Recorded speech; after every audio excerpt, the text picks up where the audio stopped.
Voilà, de retour pour la deuxième partie, toujours avec Christian Kiamchueng, toujours dans le monde libéral et dans la raison objective, on essaie de comprendre. Alors on a bien vu en première partie poser tous ces dysfonctionnements, on va dire comment structurellement en fait le capitalisme, pour toutes ces raisons qu'on a expliquées, il nous mène à, on peut dire, à un effondrement presque assuré, en tout cas le chaos assuré en tout cas.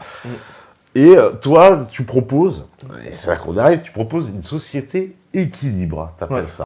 Et donc tu penses que, alors par un changement total de paradigme, hein, parce que c'est clair, hein, c'est un changement de paradigme, on pourrait retrouver justement un équilibre dans la société. Alors ça passe par produire local, ça c'est très important. Tu parles aussi alors de localité autonome. Est-ce que tu peux préciser? Parce que moi j'ai compris de ton système, tu parles de localité. En fait, en gros, pour comprendre, tu définis 4 besoins qui sont le besoin primaire un peu, voilà, donc le logement, la santé, l'éducation, et le quatrième m'échappe, c'est...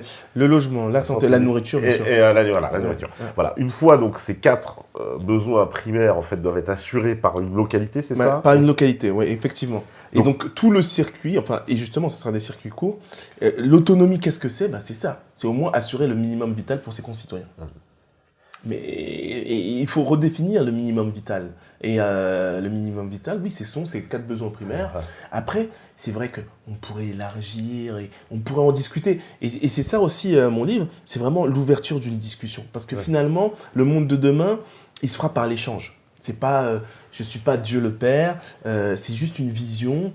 Et pour moi, il est clair que l'autonomie, ça passe par là.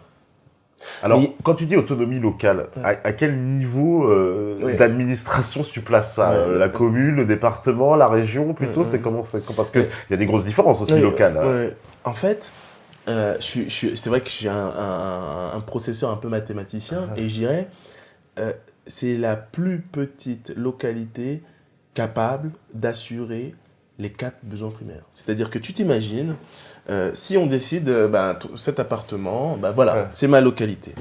Est-ce que je peux assurer mes 4 besoins primaires? Là, on aura du mal. C'est vrai qu'avec la technologie, c'est vrai que tu pourrais faire pousser des plantes quand même ici. Complètement.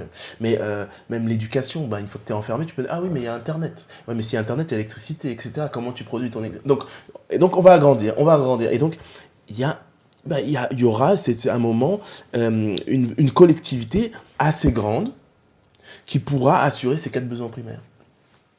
Et après, il ne faut pas oublier non plus, il y a aussi la possibilité qu'une localité, c'est-à-dire qu'un endroit ne soit pas en mesure d'assurer ces 4 besoins primaires. Oui, parce qu'il y a des grosses différences. Parce que, on va prendre, allez, je prends un département comme les Hauts-de-Seine, qui a un budget énorme, et puis je vais prendre le Lot, qui a un budget tout petit. Il pourra, peut-être, le Hauts-de-Seine, il pourra assurer mais des besoins primaires, des logements super neufs, super beaux, et puis l'autre, il va te dire, moi je te fais des logements, mais avec ce que je peux, quoi. Des trucs en bois, enfin bon, je caricature, mais c'est un peu ça. Tu sais ce qui est très intéressant là, dans ce que tu viens de dire, c'est que tu es reparti dans le paradigme que je veux effacer. D'accord. C'est que tu m'as reparlé de budget, tu m'as reparlé d'argent. Alors que moi, je te parle de besoins primaires. Parce que, et j'en parle dans le livre, et c'est quelque chose aussi que tu as oublié dans mon changement de paradigme, il y a aussi une révolution spirituelle. C'est-à-dire que même l'argent, on n'en a pas besoin. Oui. Alors bon, oui, tu dis que, mais on expliquera, je sais pour comprendre, mais bien sûr, tu dis que l'argent, t'en as pas besoin, ça c'est très intéressant. Parce que là, je viens de te parler de 4 besoins primaires. Et nullement, j'ai mentionné le terme budget ou argent. Nullement. D'accord. Comment on fait pour assurer ça? Oui, mais c'est là où il faut avoir cette capacité, et c'est pour ça que je parle de révolution spirituelle, à sortir d'un système qu'on nous a vendu. Il faut savoir que avant, on était capable aussi... là, à chaque fois qu'on dit « Ah, tu veux revenir au Moyen-Âge », non, c'est pas ça. Mais à la base, en tant qu'individu, tu es productif. Aujourd'hui, nous, on est des outils de consommation. C'est-à-dire qu'on ne sert qu'à consommer. Donc, voilà. Mais à la base, tout individu a une capacité de production. Oui, d'accord. Et donc, cette localité, elle va s'organiser de telle sorte à réussir à délivrer à sa communauté les 4 besoins primaires. Mais ça va dans les deux Mais sens. c'est organisé, mais Hein? par exemple, regarde, Ouais. pour faire de l'agriculture, Oui. euh, Tu vas me dire, tu as besoin d'argent. C'est ça? non, mais Non. il faut du savoir-faire aussi. Mais le savoir-faire, c'est ce qu'on appelle l'éducation. Ouais, mais est-ce que tu vas pas te confronter à d'autres problèmes? Par exemple, localement, faire de l'agriculture, dans le Hauts-de-Seine, ça va être plus compliqué que dans la Creuse. Tout Parce à que fait. tu n'auras pas d'espace pour faire cette agriculture et pour nourrir tout le monde. Tout à fait, tout à fait. Mais là encore, il faut sortir des contraintes qu'on a aujourd'hui. C'est-à-dire que les Hauts-de-Seine, peut-être que c'est pas suffisant en termes de localité autonome. Ou peut-être même que finalement, Il faut redécouper Oui, voilà, certainement, voilà, ouais. voilà. L'idée, elle est là. Mais je sais que ça paraît. Moi, je vais te dire, hein, j'ai pas mal de retours sur le livre. Et il y a deux types de retours. Il y a ceux qui me disent: ah, je suis d'accord avec vous, mais les Français sont pas prêts. Mais ce qui est intéressant, c'est que c'est cette résilience, c'est le fait qu'on sous-estime l'autre. C'est que chacun individuellement, on s'estime capable, mais on estime que la collectivité ne peut pas. Et c'est ce qui se passe même pendant les élections. C'est que, non, il faut que je vote utile. Ça veut dire quoi, voter utile? Ah, j'ai envie de voter pour ce candidat, mais mon vote seul, ça va rien faire. Il faut que je vote utile. Mais si tout le monde pense comme ça, c'est normal qu'on soit dirigé vers les mauvais candidats. Mais l'idée, c'est d'avoir conscience de son pouvoir individuel. Je ne sais pas si ça a du sens. Si, je comprends. Mais tu peux pas, comment dire... parce que là, c'est presque une révolution tu vois, parce que comment assurer, parce que même ces besoins primaires qu'on a décrits, pour pouvoir les assurer pleinement. Tu vois, il y a encore un autre terme, pleinement. Pleinement. Pleinement, ouais. Tu sais tout ce qu'il y a derrière le pleinement. Tu vois, et pourquoi je parle de besoins primaires? Ouais. Et maintenant, tu me rajoutes le pleinement. Parce qu'il y a encore cette idée de désir, cette idée de consommer, de se sentir à l'aise. Je veux bien. Mais Quand même, par exemple, au niveau de la santé, je prends l'exemple. Un hôpital qui fonctionne bien, ça nécessite une grosse organisation, un savoir-faire incroyable. Et en France, n'a-t-on pas... On a quand même... On On l'a l'a, eu. oui, on l'a, Mais- d'une certaine façon. Ouais. Et à un moment, je cite des exemples précis parce que les gens vont souvent dire: ah, c'est utopique. Non, c'est concret. On parle de Cuba. Cuba, aujourd'hui, fait partie des meilleurs pays en termes de santé. Qu'est-ce que la France a, enfin, qu'est-ce que Cuba a que la France n'a pas? Mais il faut se rendre compte des choses. Ouais. C'est des leaders avec une vision et une résilience. C'est ça. Et il faut aussi que cette vision, elle se répercute aussi dans la population. C'est qu'on soit tous unis. Ouais. Mais c'est possible. Les exemples, il y en a des milliers. Quand on voit juste à côté en Europe les pays nordiques, mais au niveau politique, il y a une révolution au niveau des pays scandinaves. Que ce soit le Danemark, même les Pays-Bas, la Suède, la Norvège. Non, il y a eu cette volonté de changer les choses. Vas-y. Oui, tout à fait. Mais non, ça c'est intéressant.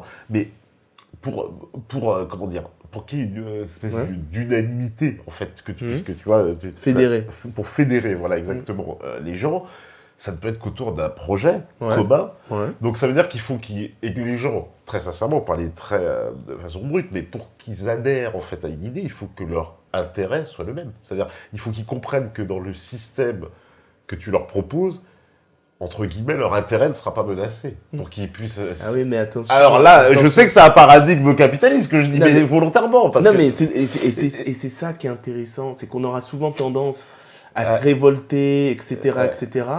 Et quand vous avez une proposition universelle, parce que c'est ça aussi, cette proposition, elle est universelle. Pourquoi aujourd'hui, même le terme intérêt, tu vois, la société équilibre, non, l'intérêt, pourquoi on veut du profit? Les gens ont du mal à... Pourquoi veut-on du profit? Pourquoi veut-on accumuler des richesses? En fait, il y a deux grosses choses qui nous motivent. La plupart du temps... le c'est matérialisme quand même, le capitalisme il est fort, il nous Ouais, vend bien ouais, son ouais, matérialisme ouais, bah quand même. Il y a tout ce qui est matérialisme, capitalisme, et donc c'est profiter de l'instant présent. Et il y a aussi cette notion de peur. La peur de tomber. La peur de ne rien laisser à ses enfants. il y a aussi cette notion de peur. Donc finalement, il y a deux types de visions concernant le profit. Mais si on met en place cette société équilibre, ben moi, j'aurais plus peur pour mes enfants.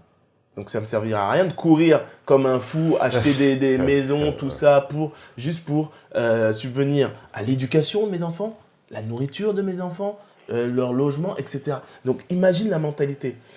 Maintenant, la luxure, tout ce qui est la luxure, tu vois, le lapsus, non, tout ce qui est le plaisir instantané. Et ben c'est là où je parle de révolution spirituelle. Est-ce qu'on en a vraiment besoin? Est-ce que finalement, avoir une BM, c'est vraiment utile? Est-ce que finalement... Ouais, mais quand tu vas dire ça, je vais faire un avocat du diable. Non, mais c'est il va dire ça à un mec, un propriétaire de BM. Et moi, il va voir le mec qui roule en Clio. Mais je vais te dire, il changera pas sa BM contre sa Clio, quoi. Tu vois. Oui, mais... Même si on va lui expliquer, oui, mais c'est mieux pour tout le monde qu'on ait des Clio. Ouais, mais bon, si je peux avoir une BM, pourquoi je changerais pour une Clio? Non. Et c'est pour ça que je parle aussi de ce réveil spirituel et de ce côté universel. C'est parce qu'à un moment, c'est comme on ne peut pas avoir le beurre et l'argent du beurre. Donc il faut quand même lâcher un peu le côté matérialiste. Là, Oui, non, parce que ça, c'est ancré quand même. C'est très profond, ça. Ça va être dur à dégager quand même. Mais ce que je dis aux gens, c'est que finalement, ce que je dis aux gens et ce que je dis dans le livre, c'est que le capitalisme libéral, tout ce processus de consommation et de surendettement, on nous l'a vendu. Donc finalement, si on nous l'a vendu, c'est qu'on peut nous l'enlever. Et si on a conscience de ce pouvoir, on peut aller très loin. Aujourd'hui, je vois, il y a des gens qui me contactent, il y a des gens qui ont cette même énergie, il y a des gens qui ouvrent les yeux. C'est très intéressant. Mais à un moment, ça ne sert à rien de se plaindre d'un système et de rester passif. Ça ne sert à rien de se plaindre d'un système et de contribuer à ce dernier. Il faut faire ce recadrage, j'appelle ça recadrage de valeur, mais aussi ce réveil spirituel. Mais quelque part, tu vois, parce que en plus, dans ton livre aussi, tu parles justement de ce problème de l'argent et tu dis, dans cette société équilibre, on va retirer, on n'a plus besoin, on peut se passer de l'argent. Donc on reviendrait, si j'ai bien compris, hein, de toute façon tu le diras, on reviendrait en fait à un système en fait d'échange basé sur un espèce des bons un peu, si je comprends bien, en fait on s'échangerait des choses qui auraient une valeur qu'en France, dans un territoire, comme ça on ne pourrait faire que on ferait marcher que l'économie du territoire. Quoi, ça. Ce qui était un peu le principe de la monnaie nationale quand même, quelque part. Ça rejoint quand même, parce que avec le franc, bon bah... théorie, s'il y a des frontières, on ne pouvait pas non plus exporter ces francs, donc on est obligé de les dépenser ici. Ouais. En fait, pourquoi ça, c'est une étape transitoire. C'est parce que les gens, c'est vrai que la plupart du temps, bah oui, on aime. On est à l'euro, on a du mal à sortir. Bah, il y a des étapes transitoires. L'étape transitoire, c'est d'avoir ces monnaies locales, ces bons patriotes. Et pourquoi avoir ces bons patriotes? Parce que finalement, il y a un bilan comptable qu'on ne fait pas. C'est-à-dire que tous les candidats institutionnels ne vont jamais s'attaquer aux sources du problème. Jamais. Ils vont que s'adapter ou suivre le système. Okay? Les sources du problème, c'est vraiment mathématique. C'est-à-dire que si vous montrez l'état de la France à un comptable,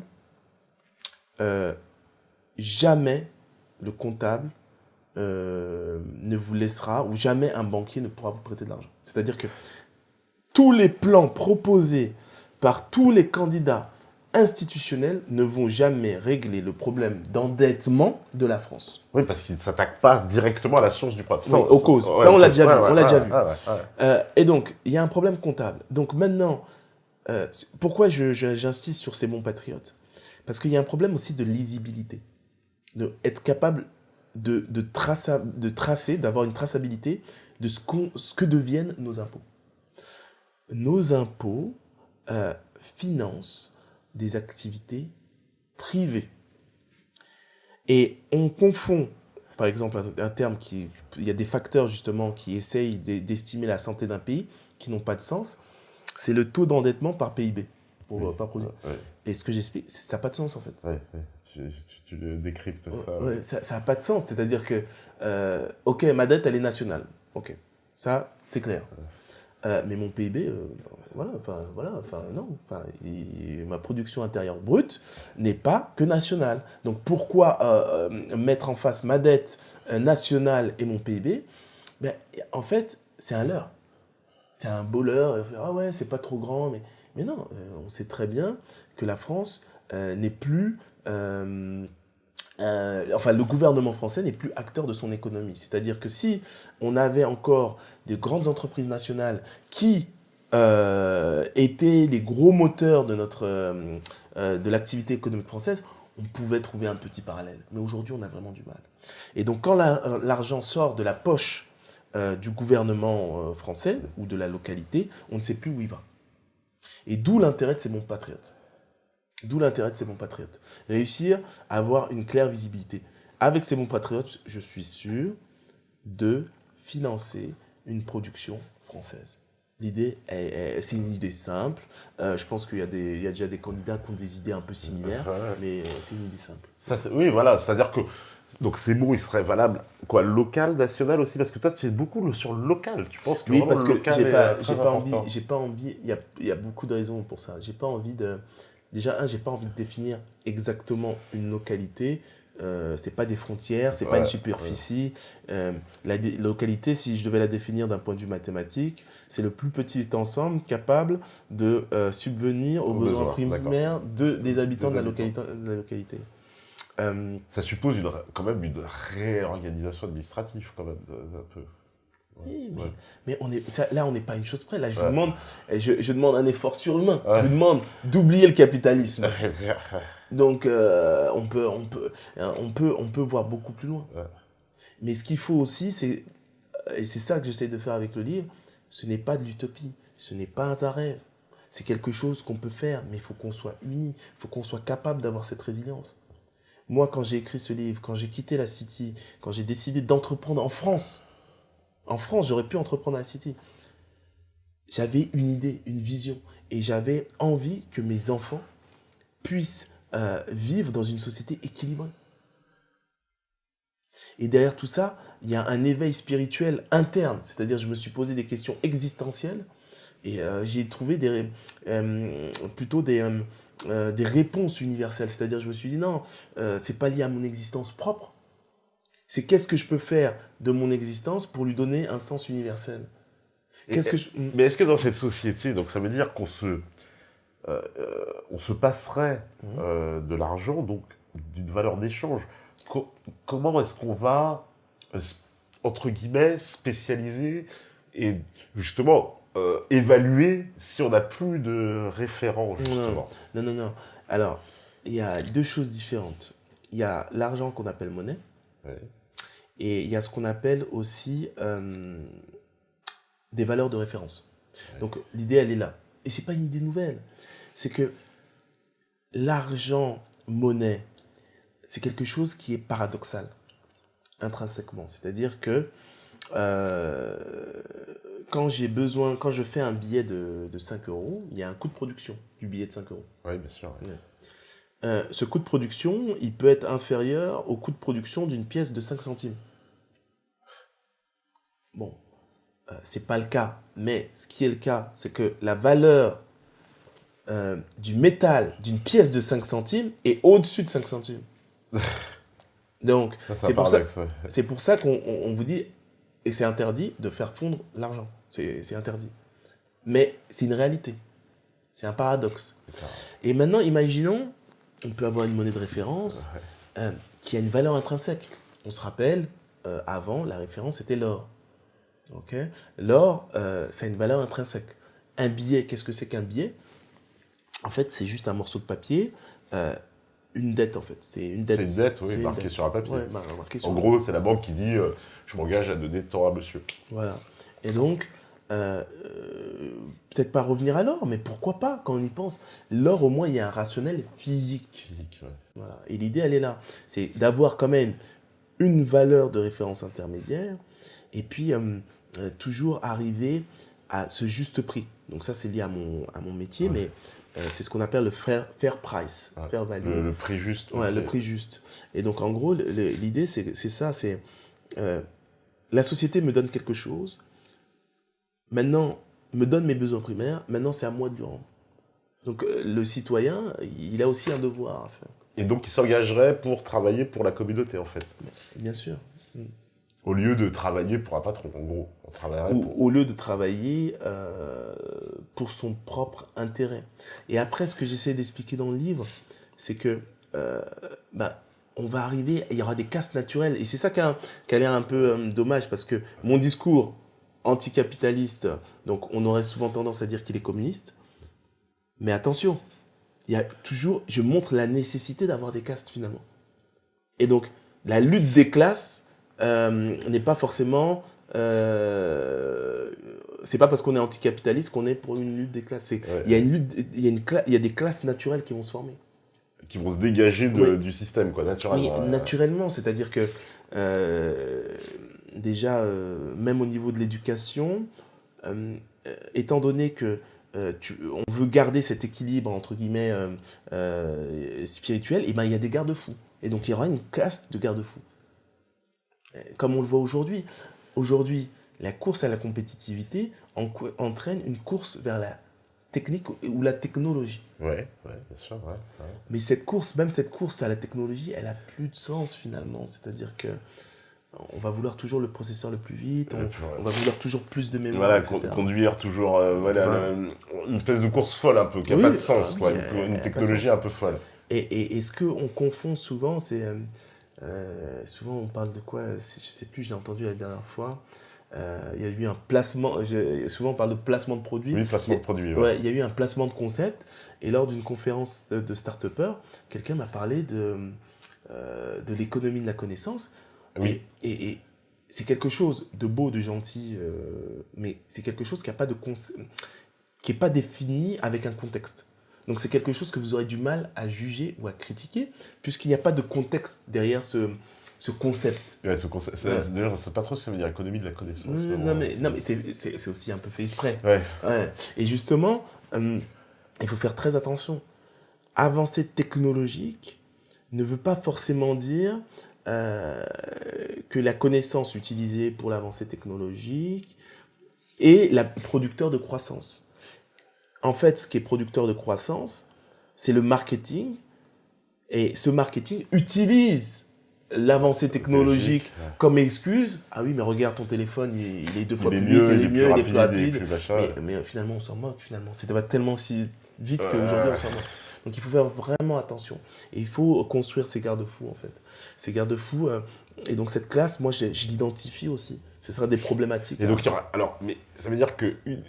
En tant que citoyen, donc les besoins primaires assurés par la communauté, toi, tu rends, on va dire quoi, service à la communauté en faisant autre chose, en occupant un autre métier, par exemple. Ça peut être ça. Oui.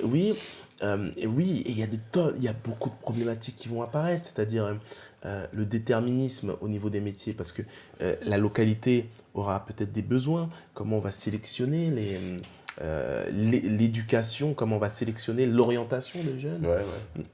Et surtout, c'est clair qu'on aura besoin de pluridisciplinarité, c'est-à-dire que on ne pourra pas se limiter qu'à des métiers théoriques. C'est-à-dire que chacun devra, à un moment, savoir faire quelque chose de concret pour assurer les besoins primaires.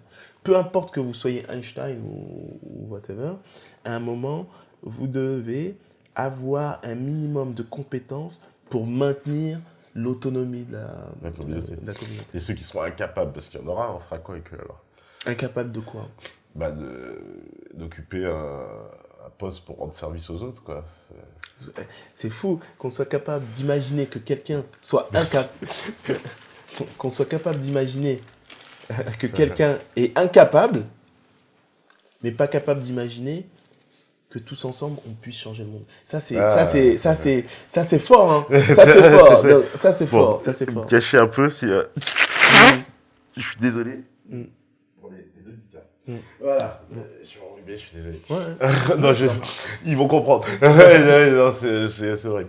Et non, parce que oui, c'est ce que tu dis est exact. Je fais exprès l'avocat du diable, mais c'est vrai, on est incapable d'imaginer qu'il y a des gens incapables, mais est-ce que tous ensemble on a parce qu'on a du mal. On a toujours du mal à voir les actions collectives, tu vois, parce que tu vois, tu as parlé de fédérer, mais on se dit, pour fédérer les gens, il faut qu'il y ait un fil conducteur. Et quel va-t-il être, ce fil? Et on cherche toujours cette carotte, c'est-à-dire qu'il y a toujours ce côté... mais quel est mon intérêt? Exactement. Tu vois, un peu, mais... Non, mais... Je pense que les gens raisonneront comme ça, quoi. Ouais, non, mais j'ai eu pas mal de... Quel est mon intérêt? Ouais. Mais moi, je leur dis souvent, mais... c'est vrai que l'exemplarité... parce qu'il y a ça aussi. Si demain, quelqu'un fait un geste fou, on va le trouver fou la première fois, puis il y en a 2-3 qui vont faire le même geste, etc. Il y aura quelque chose qui va émerger. Mais revenir en France, pour moi, c'est déjà vu comme de la folie, entre guillemets. Mais je pense qu'on peut aller au-delà de ça. Et moi, j'ai rencontré des gens, justement, qui sont déjà dans ce paradigme. Ouais. Ouais. Et quand on me dit quels sont vos intérêts, moi, je ne pense même plus à moi. C'est-à-dire que l'exposition, moi, la politique, je déteste ça. Le temps que j'ai mis à faire ce livre, c'est un temps que j'aurais pu passer à peindre, à gagner peut-être beaucoup plus d'argent, etc. Mais je ne suis plus dans ça. C'est que je me dis que demain, je peux arriver à 60 ans avec un gros compte en banque, mais rester vide et rempli de regrets. Donc, et ça, je ne veux pas. Et mes enfants, ils pourront me dire, mais papa, pourquoi le monde il est aussi injuste? Et je leur dirais, ouais, c'est comme ça. Non, c'est pas comme ça. Non, on a tous notre responsabilité. Et c'est vrai que quand on dit quel est l'intérêt, pensez aux générations demain. Pensez aussi à votre contribution à ce manque de substance de notre système. C'est ça aussi. Mais alors, faut sortir aussi du système individuel, là, dans ce que tu m'expliques. Il faudrait qu'il y ait plus de collectifs, parce que le système individuel, finalement, le capitalisme, il nous enjoint quand même à cette individualité, parce que, et c'est normal, parce que tu vas plus payer en étant tout seul que si vous êtes à 10 à payer quelque chose. Par définition, j'ai plus intérêt à en faire... Tu vois, à individualiser tout. D'ailleurs, on le voit même avec les produits, ça s'individualise. On te vend tout maintenant en portions individuelles, en machin, en truc, des fois un tout petit truc, finalement, c'est un peu ridicule des fois.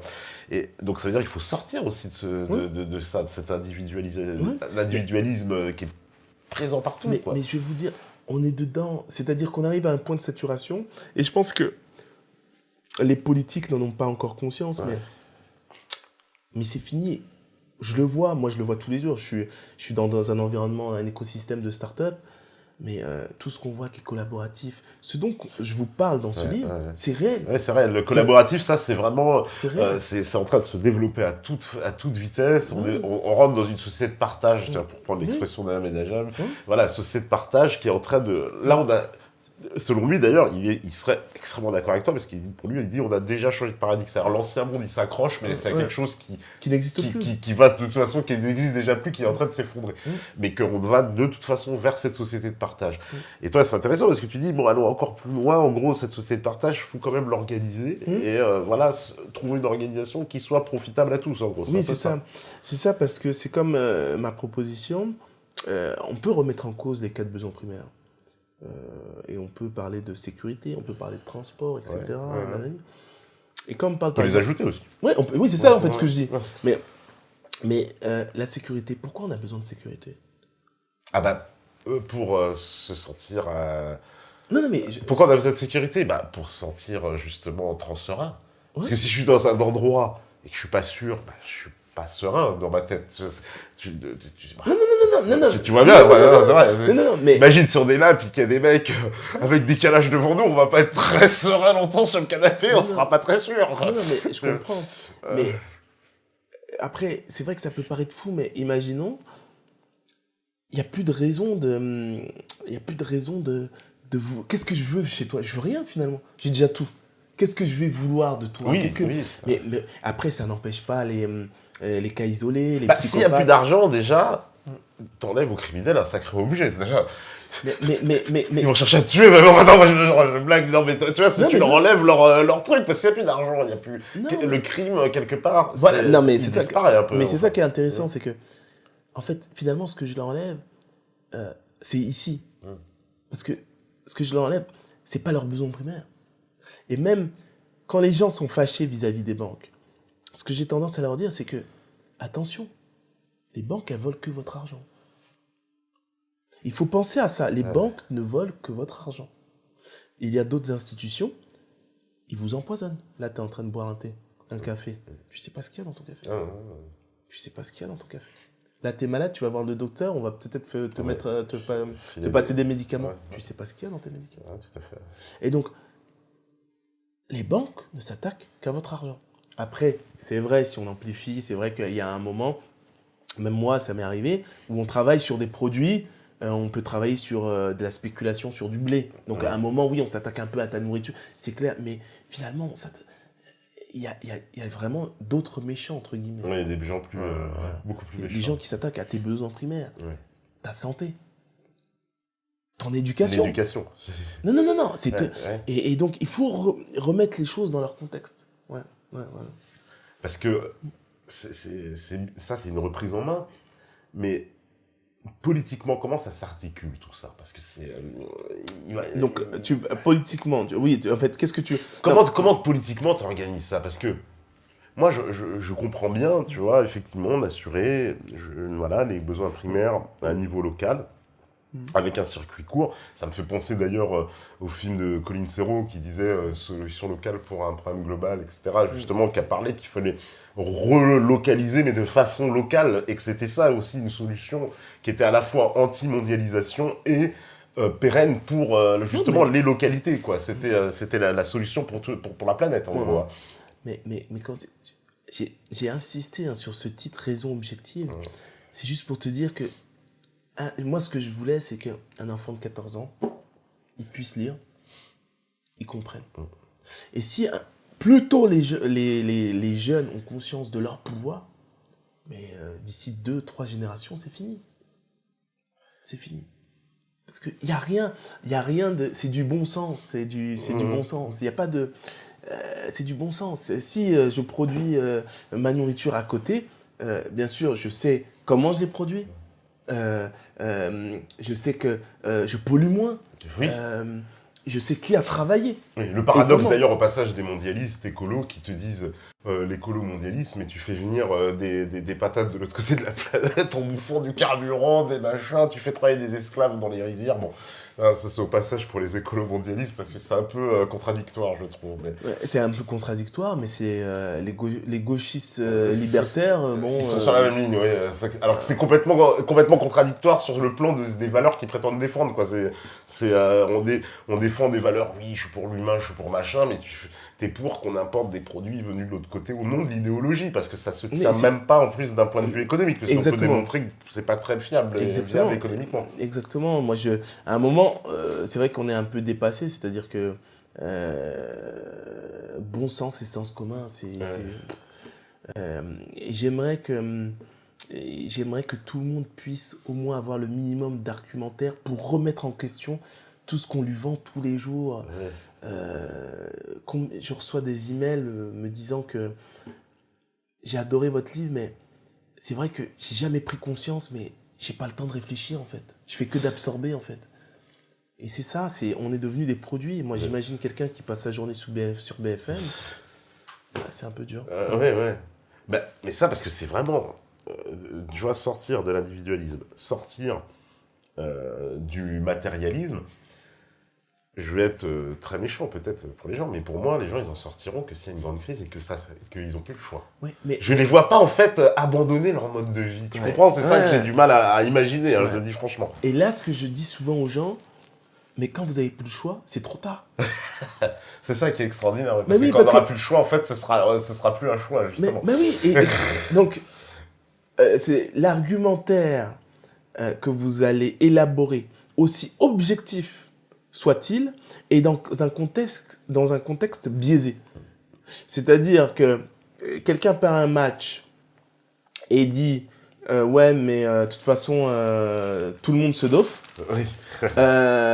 Non, on va pas l'écouter. On va pas l'écouter. Parce qu'il est dans le contexte d'un perdant. C'est ce qui s'est passé avec les Grecs. Les Grecs, ils vous disent c'est illogique. Les Grecs vous ont dit, via un vote, ne nous donnez plus d'argent. Oui, en gros, oui, avec le Ne- référendum. Oui, oui, Ne c'est clair. nous donnez... Non, tiens, tu vas quand même Tu le vas prendre quand même le prendre, prendre. toi. Parce que là, tu nous mets un peu dans la mouise, là. D'accord, tu pourrais t'en sortir tout seul, mais ça voudrait dire, ça remettrait trop de choses en question. Donc, tu vas quand même prendre l'argent. Et donc, c'est ça, il faut pas attendre que ça soit trop tard. Et la France, elle a un rôle important parce que la France, elle a encore la faculté de contrôler ses quatre besoins primaires. La France, elle a mis ses producteurs sous perfusion, mais ils sont toujours là. La France, elle peut produire, la nourriture, elle peut le produire. La France, au niveau éducatif, elle a été un modèle. Au niveau social, elle a été un modèle. Au niveau santé, elle a été un modèle. Et on est en train de tout perdre.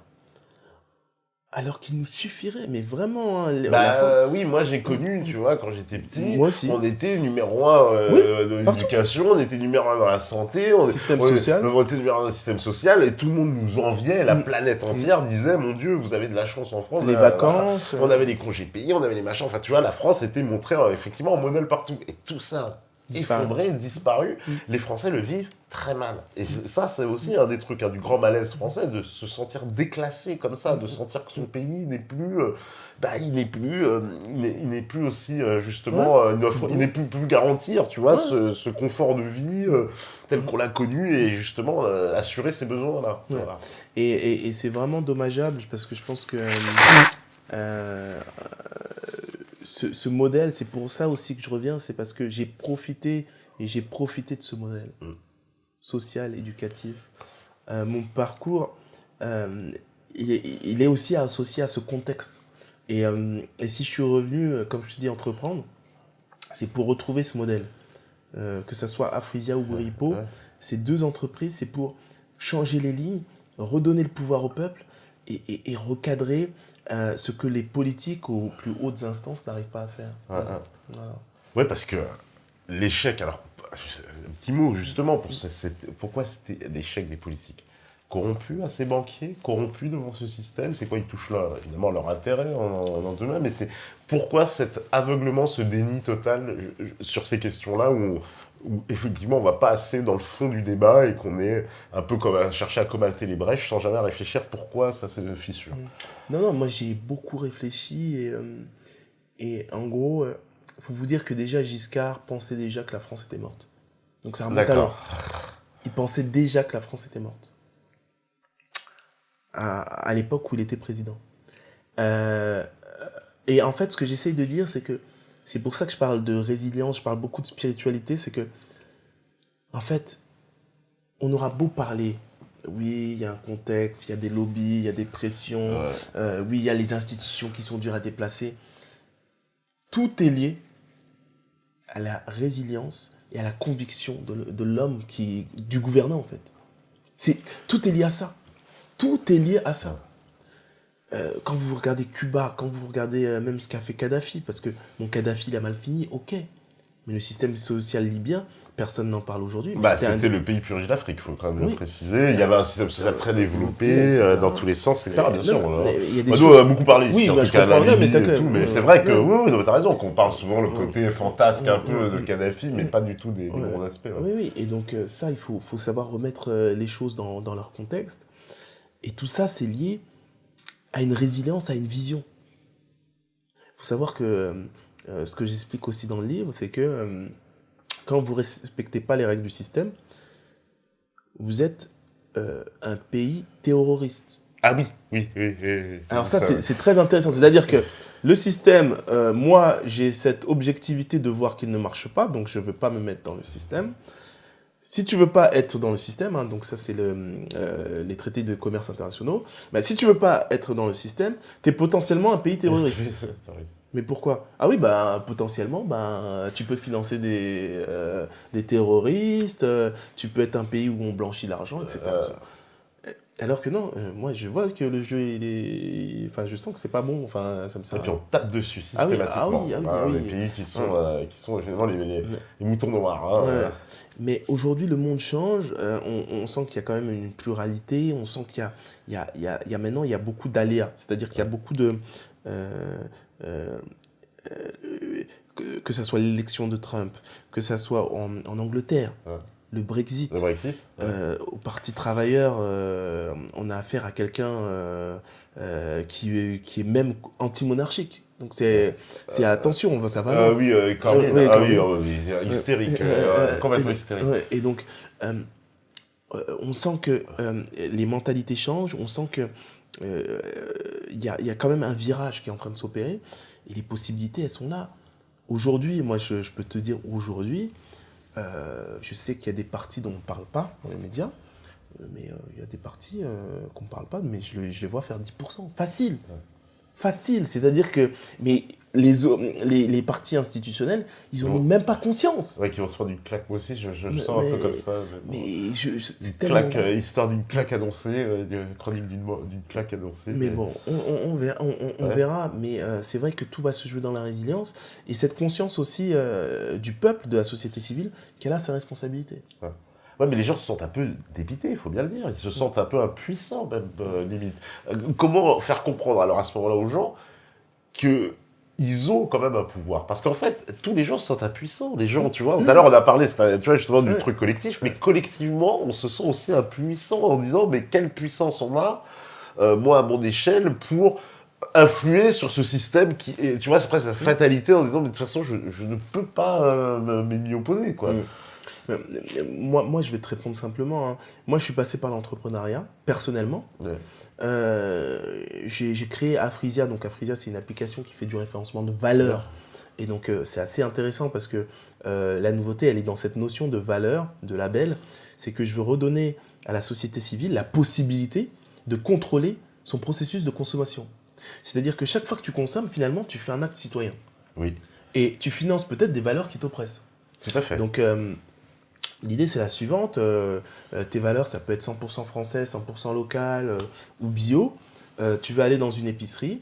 Et ben, toutes les épiceries qui sont associées à ces valeurs vont apparaître sur ton application, sur ton téléphone. Et donc, mais ça ne peut pas aussi, un effet pervers de ça, développer justement un consumérisme communautaire? Oui, mais... C'est-à-dire au sens, tu vois, je dis clairement, j'achète mon truc parce que c'est fait par des Noirs, j'achète mon truc parce que c'est des Juifs, j'achète mon truc parce que c'est des musulmans, enfin, tu vois, il y aura toutes les bonnes raisons, ce soir. Moi, c'est ça qui est intéressant aussi. On a essayé de casser les idées reçues. On a fait une étude de marché et on a vu que 70% des personnes interrogées considéraient une communauté comme un ensemble de valeurs. D'accord. Devant race, religion, origine. Et donc ça, on a trouvé ça intéressant.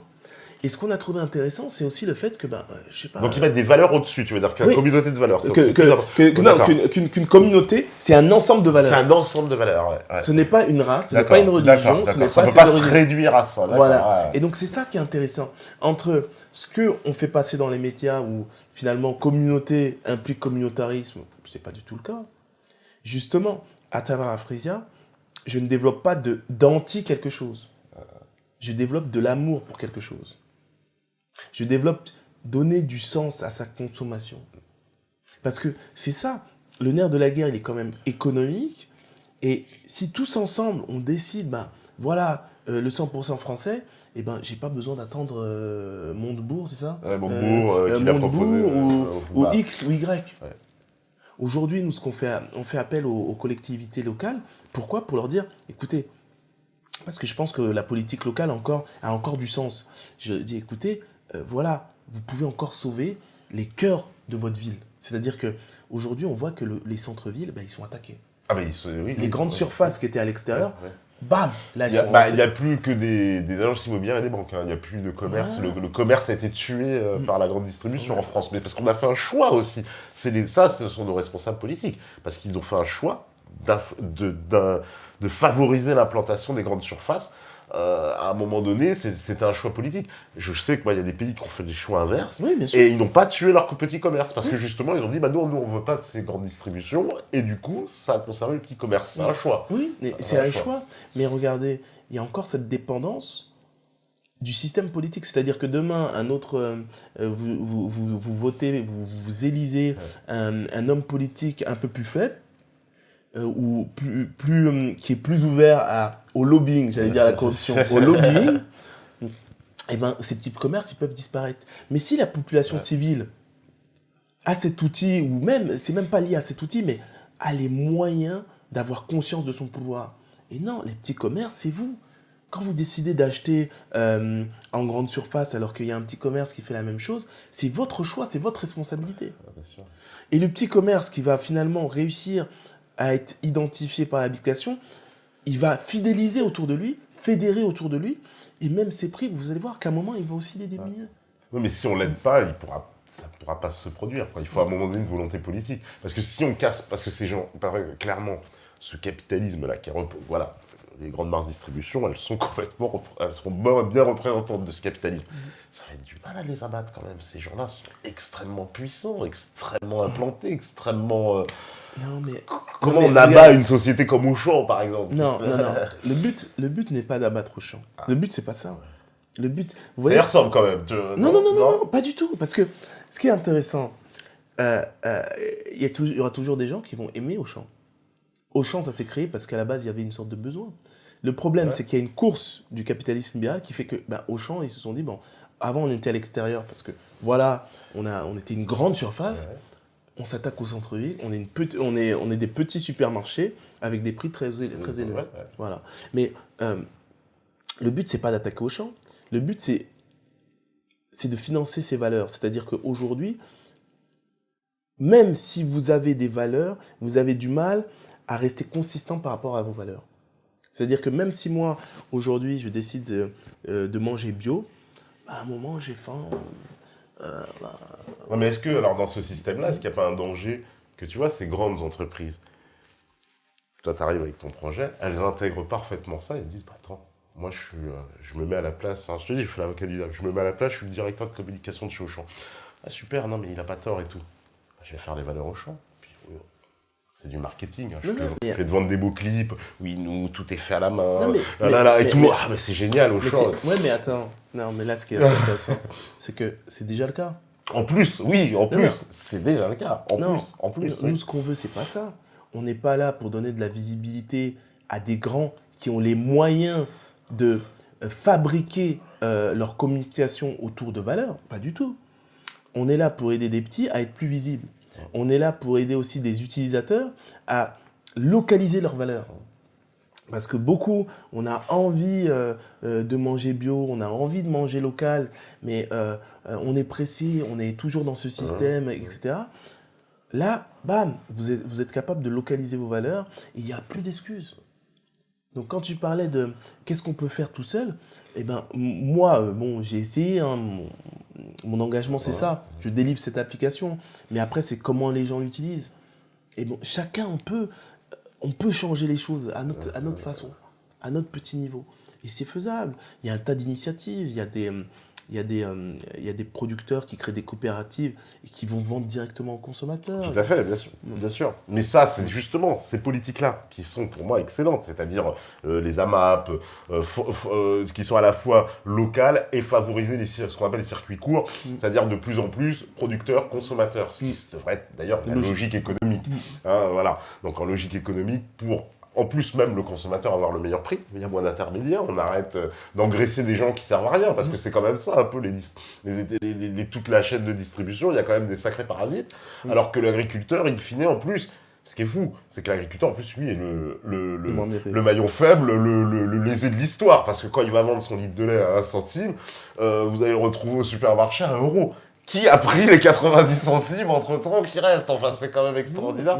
Donc, ça, ce principe-là, c'est vrai que je suis d'accord, faut le démocratiser. Mais ça peut pas se faire vraiment. Enfin, je te pose la question, est-ce que tu crois que ça peut se faire sans qu'il y ait vraiment un pouvoir politique fort, parce qu'il va devoir l'imposer, ça pourra pas, j'ai l'impression, enfin moi j'ai du mal à comprendre comment ça pourrait le faire naturellement, même avec une volonté citoyenne, s'il n'y a pas un pouvoir derrière politique qui impose des règles en disant, non, on va changer les règles. Ouais, mais le pouvoir politique, en fait, moi j'estime, déjà je fais la différence entre le politicien institutionnel et le politicien local. Le politicien local, il y en a 2 types. Hein. Il y a bien sûr l'ambitieux qui veut faire quand même carrière. Et il y a aussi celui qui veut vraiment faire plaisir à sa communauté. Et lui, comme tout le monde, il est pris dans un étau, c'est-à-dire faire plaisir à ses habitants, et c'est peut-être ses intérêts personnels. Ouais.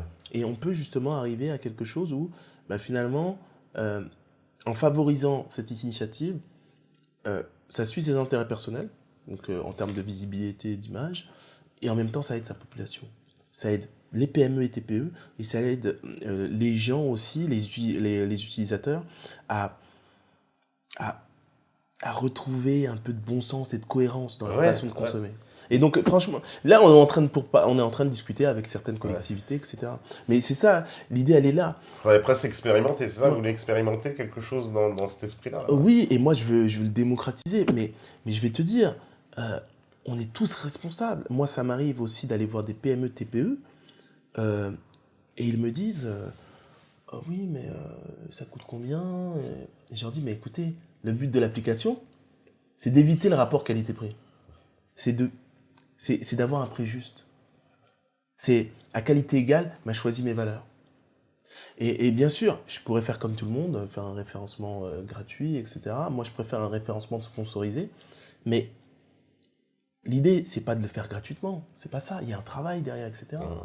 Si demain, quelqu'un vient dans votre magasin et vous demande cet objet qui coûte 10 €, vendez-le moi à 5 €, vous allez dire, mais non. Mais lui, il va vous dire, mais si, mais il y a le voisin là qui le vend à 5 €.